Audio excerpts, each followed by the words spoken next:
Okay. Thank you, Jim. Good morning, everyone. Welcome to the Welch School Building Committee meeting number 22. Today is February 24th.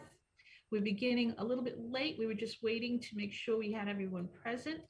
And we're going to have a couple of big items on our agenda today. It's going to be a good update of where we are in the process and specifically about trade contractors, pre-qualifications, and the process for that.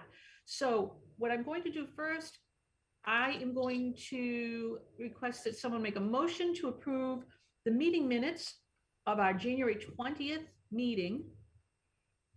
And I will do a roll call vote on those, and we will use that for attendance as well. So would anyone like to make a motion to approve the minutes of the January 20th meeting? I'll make that motion. Okay, thank you, Michelle. Motion made by Michelle Massa. Is there a second? I'll second it. Okay, who was that second? Beth McGibbon? Yes. Okay, second Beth. All right.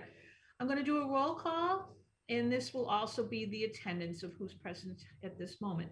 Okay. Beth McGibbon? Here.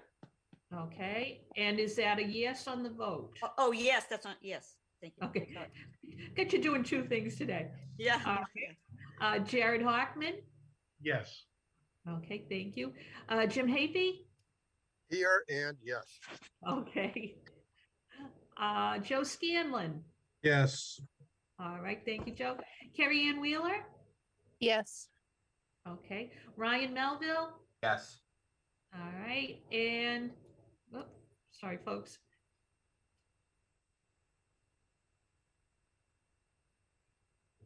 I'm voting yes, and I think it's me, Bev. And then Michelle. Thank you, Michelle. Yes. Okay, so that is a vote. The minutes are approved. Thank you all. Next, we have trade contractor pre-qualification, and we are going to need to take a vote after this presentation, just so that we are able to proceed with the process that we've been going through. So I'm going to turn this over to Christina for the explanation of what's been going on and an update. And Christina, go right ahead. We are still on the agenda, so that's good. Okay. Thanks, Beth. Yeah, so we just wanted to provide an update to you, the SBC, as far as what we've been working on, and I just wanted to provide an update as far as where we stand right now from what the process is and what we've been doing. So as you know, on our November meeting, we established our pre-qualification committee. The request for qualifications to the trade contractors was available on December 1st. And then their statement of qualifications were due on January 19th. Of the qualifications received, we had 102 SOQs submitted. And of those 102, 99 will be pre-qualified. And so today that should say 224. Today we're reporting out to you, the SBC, as far as what we've been working on. And so it was a collaboration between all of the project team to work on all of the SOQs received. We have an online system that helps guide through the statement of qualifications to ultimately see whether or not they will be pre-qualified. And you can see on the screen, this is a list of all the different trade contractors by category. So acoustical, electrical, elevator, fire protection, glass and glazing, HVAC, masonry, metal windows, mist metals, painting, plumbing, resilient flooring, roofing, tile, and waterproofing. And you can see that we actually got a lot of trade contractors per category, which was really great to have that kind of turnout. Ultimately, the elevator trade is the only trade typically that you do only get kind of one contractor that will submit. And so we're hoping that they submit a bid within our budget. But out of everyone that did submit, everyone will be pre-qualified except for those three trades right here: mist metals, painting, and one in resilient flooring. And one of the painting contractors actually withdrew. So it's not that they weren't pre-qualified, it was that they decided to withdraw, stating that they would not be submitting a bid. So good news on the pre-qualification status.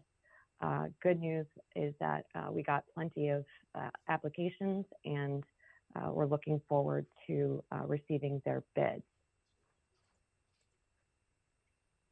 Also, I'm going to share this other list with you, which was also included in our meetings folder that shows a list of all of the actual trade contractors by trade. So that was included in the FTP link if anyone wants to take a closer look at it. But this is kind of our typical list of contractors. I know that a lot of these contractors the project team has worked with in the past, and ultimately that was nice to see that they submitted a statement of qualifications, anticipating that they'll also be submitting a bid for the project. Does anyone have any questions in regards to the pre-qualification process? Actually, I do have just a couple, Christina. If you can refresh our memory, who was on the pre-qualification subcommittee? And it consisted of was Dan Doucette and yeah. Jim Hafey, and then there was a member from all of our teams. So Donna Danisco, yeah. Christy Lyons, and then Mike Burton from Very Doran good. Whittier. Okay. I just wanted everyone to just have a refresh on that. And also just one thing, just so everyone realizes on the elevators, my understanding was that there are not a lot of people that work on elevators right now, and no one should be alarmed by the fact that one applied. And is that my correct understanding? That's correct. Yeah, Bev, that's, Yes. And so, go sorry, ahead. No, it's okay. Go ahead. Yeah, so elevators is one of those trade contractors that often they don't go through the pre-qual process. So a lot of the times we receive zero. So that is pretty par for the course. The fact that we do have one, we can continue with going out for a proposal to them. And as long as it's within budget, that complies with the Massachusetts procurement process. And so nothing to be alarmed about there. Very good. Thank you. I just know, looking at that, somebody might have wondered why we only had one. And Yep, good question. Yep. Okay. Anybody else have any questions? I'm trying to generate some questions. Anybody have any out there?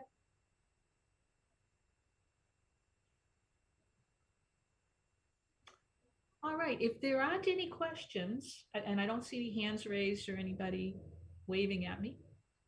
All right. We're going to need an approval of this list. And so I'd like to ask if someone would make a motion and use this wording. We will use this wording: make a motion to approve the pre-qualified list of trade contractors per recommendation from the pre-qualification subcommittee as presented. So we have the list in front of us, and we have the advice of a good subcommittee. Would anyone like to make that motion? I'll make that motion. Okay, thank you. Is that Michelle? Yes, that's me. Thank you. Okay, is there a second? I'll second. Okay, and that's seconded by Carrie Ann Wheeler. Is there any discussion, any further questions, or anything anybody would like to speak on regarding this, the process and the list?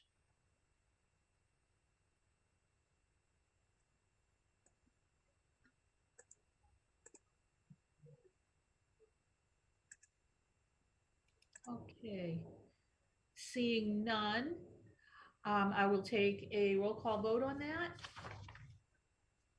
If I miss anyone, please speak up. Okay, Joe Scanlon, this is on the motion.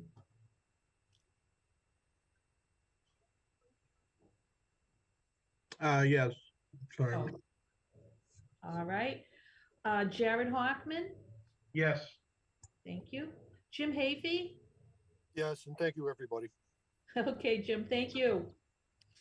Ryan Melville, Yes. thank you. Michelle Massa, Yes.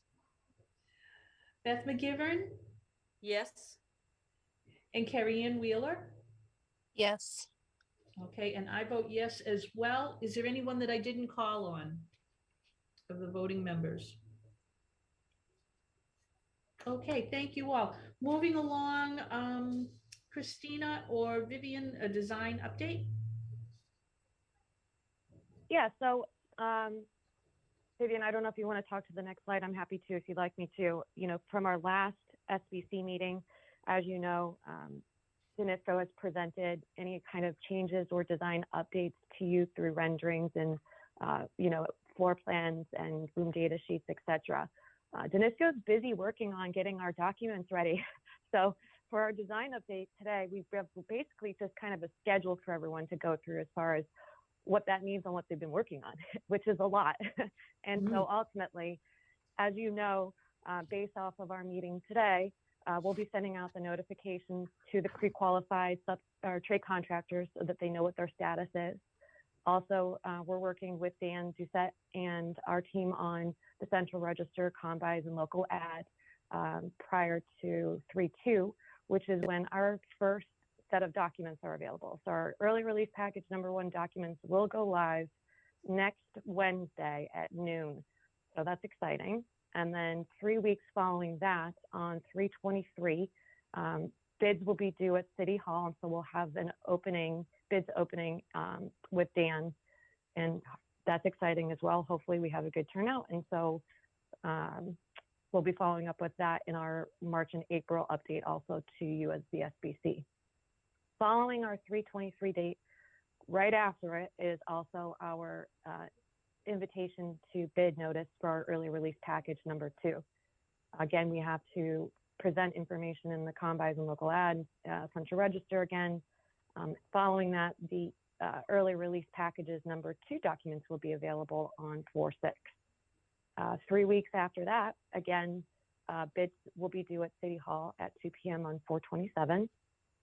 And then our remaining trades that week of 6/13 will be sending out the invitation to bid for everyone remaining. We'll go through that same process again on 6/17 by submitting to the central register, the combis, and local ad. And then on 6/22 is when those remaining documents will be available. Dan did point out, I didn't put the date on here for when those bids will be due. Again, it will be the same process that we followed for the other 2 packages 3 weeks later. So it will be 7/13 when those remaining trade contractor bids will be due. So like I said, as far as design goes, Danisco has been very busy on getting the documents ready to go out to bid, and including all of the information that follows that. Thanks, Christine. I also want to add that concurrent with the early release package 1, we're also looking at the first phase of F&E package. So we're likely going to meet again in the next week and a half after this ERP 1 package goes out to finalize that so that we can get furniture ordered and delivered in time for install when phase 1 completes.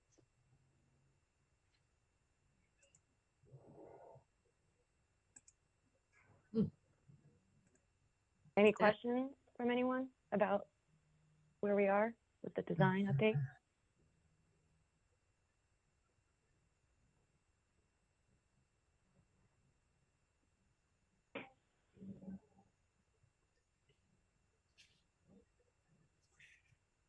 I can move on.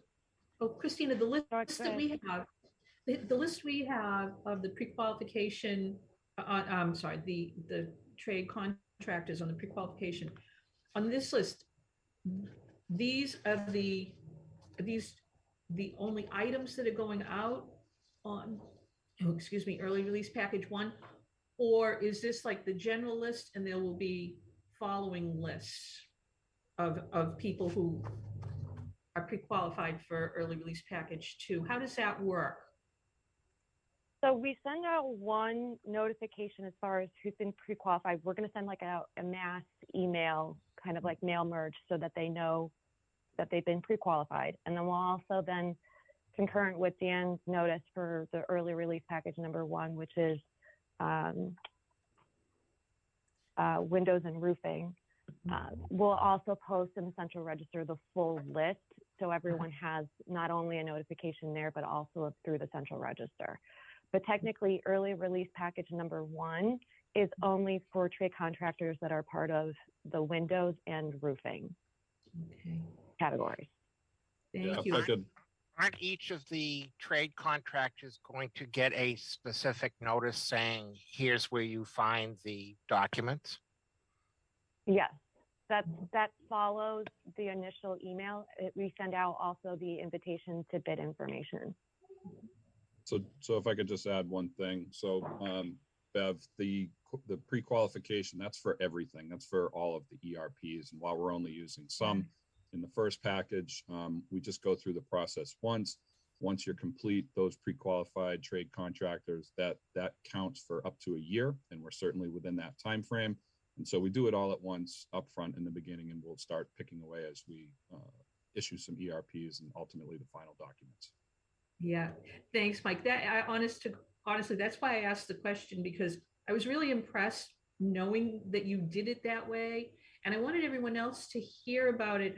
One of the things going on with our project is because of the really tight schedule, because of the way COVID has affected every one of these professionals' jobs, just like it's affected all of us. But they are working really hard to be able to get everything done on a really rapid schedule. And if I'm correct in my understanding, normally in a big construction project, with these early release, you would have, another round of looking for, I don't know, plumbers for your early release package 2. And they would have to go through all of that pre-qualification all over again. This streamlined process really makes a lot of sense. And I'm really glad to know what you all did, working with Dan, and I'm using the word consolidating, and that's probably not the correct technical term, but doing it this way makes so much sense. And I wanted you to know that we appreciate it, because it really helps this project going forward. Otherwise, we would have to approve and vote, well, an additional 3 or 4 times, which could affect that time schedule greatly. Now, if I said anything that didn't make sense, please let me know. But I did want to make sure everyone of the building committee members knew about this, because it's really impressive, and we're very happy about that.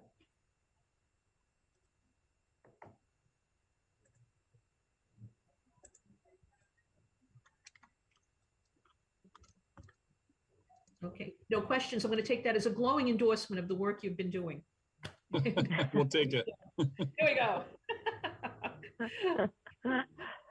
All right, we'll move through the agenda to number 5.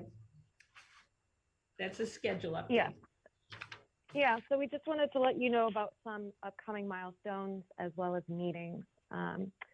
So in March, we'll be meeting with you to approve our GMP number 1, which will consist of the bids received from our early release package number 1. And then in April, we'll be meeting with you to approve our 75% construction documents estimate and reconciliation, and also our submission to the MSBA. We'll be meeting with you also in May to approve our GMP number 2, following the early release package number 2. And then also in May, we'll be asking to approve our 90% CDs to MSBA. We'll be then also meeting in June to approve our final GMP.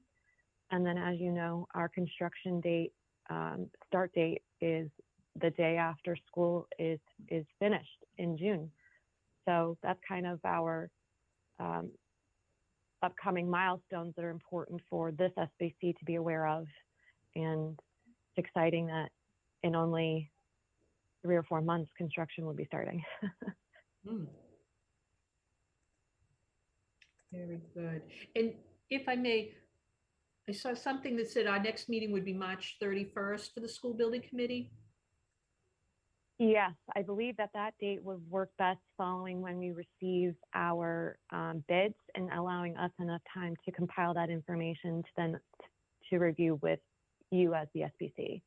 Okay, good. I just wanted to put that out there for folks so they knew.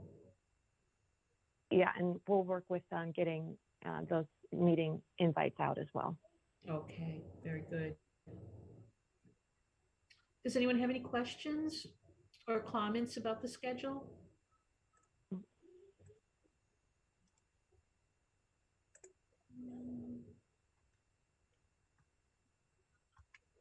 No. Okay. We'll move into the next. Any other topic anyone has?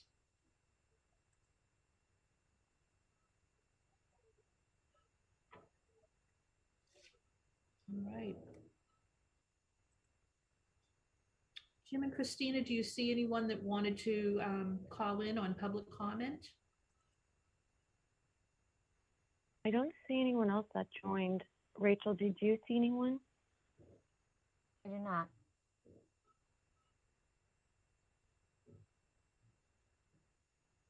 I think we're good on public comment, and as we said, the next meeting will be 3:31 at 9:30. Do we want to move our meetings to in person, or are we still just wanting to keep them remote at this time?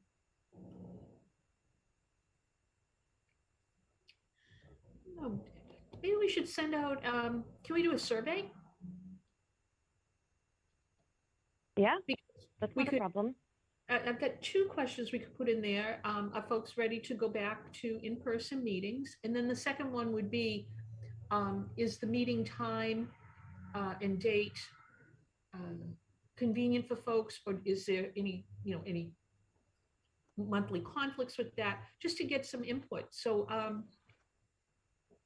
if we could do that, we'll send that out. We'll send an email out to everyone and ask about your feelings on in-person meeting and the date and time of our schedule.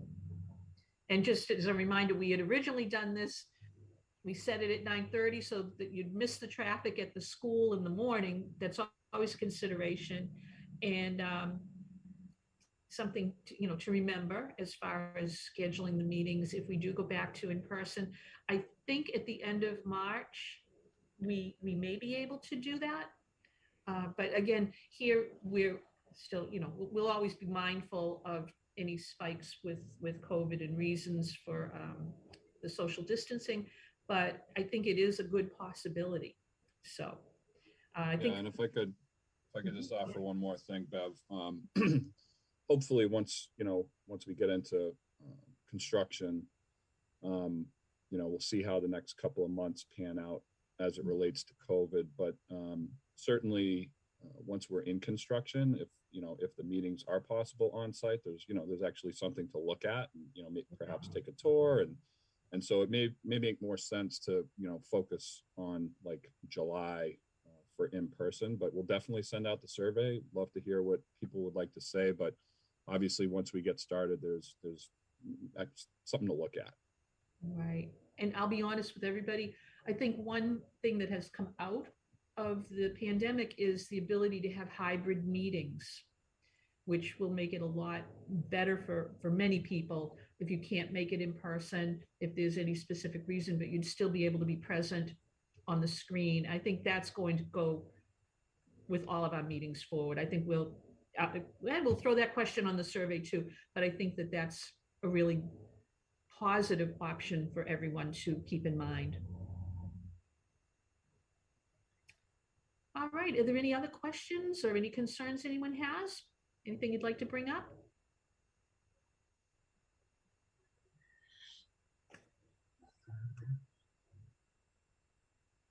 No. All right, well, seeing none, I will entertain a motion to adjourn, and we will see everyone back March 31st. Motion to adjourn. I'll Okay. second that. Okay, so that was motion by Joe, and second by Michelle. Okay, very good, everyone. Thank you so much for coming, and Thank you. we'll see you soon. Thanks, everyone. Thank you very much. Thank you. Thank you.